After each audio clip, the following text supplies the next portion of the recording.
You see. Jesus is the centrality of our gospel. Ease we come to the gospel. This stress on pastors will die.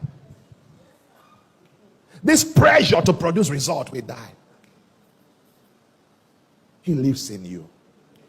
He walks in you. You are marketing a finished work. Your job is not to add more. Are you hearing me here today? He said, the person that does miracle in your midst, is he doing it by the works of the law or by the hearing of faith? You decide. Whatever it is tonight in this meeting will be handled. Why? Jesus is Lord. He's here. You know, a lot of Christians, especially pastors, particularly younger pastors, don't have any clue why worship works in miracle services. Nobody has ever told them. So they think that is a culture in miracle service to sing songs. And they believe that magically worship brings down the glory. No, sir. The reason worship works is because worship makes Jesus the center. When you lift up your hands and you focus on him and you begin to praise him, you begin to lift him high. You begin to forget your sickness, forget your pain, forget your prayer, forget your sin, forget everything. You suddenly find out that solutions begin to burst out. You remember what Moses told them in the wilderness? He said, look and live. Do you know what Jesus said? He said, as Moses lifted up the serpent in the wilderness, so shall the Son of Man be lifted up from the earth. What do? You look, you live. You look, you live. You look, you live. When he's lifted up, now they lifted him at Calvary for crucifixion, but we can't lift him with crucifixion. We lift him in worship.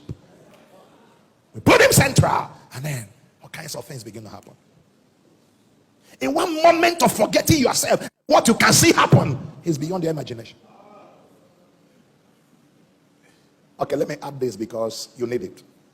Let me tell you why there's power failure with pastors. You want to know? Seriously. I'll give you for free.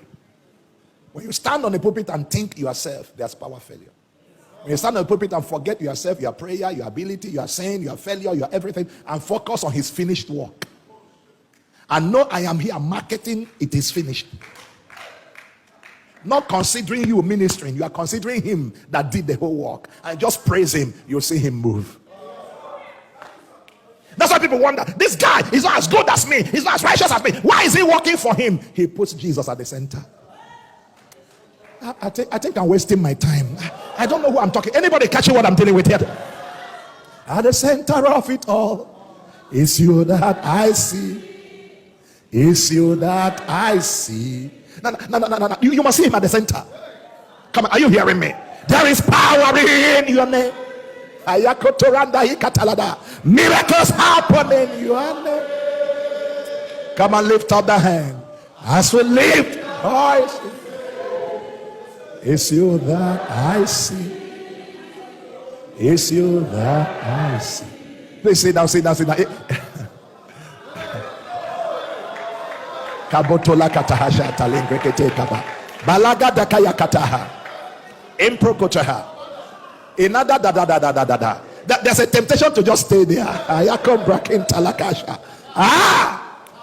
That's what the Bible said in the Old Testament. When the singers, the musicians were as one in praising the glory of the Lord. They were saying, look at their word, for he is good, for his mercies endureth. They were not talking about the temple that was built. They were talking about the goodness of the Lord. They were not talking about the needs of Israel. They were talking about the goodness of the Lord. So why? They made him the centrality.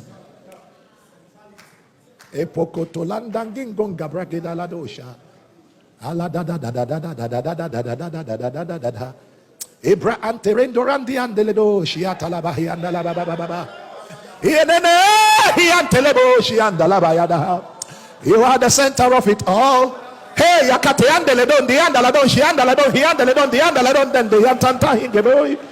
are the miracle worker.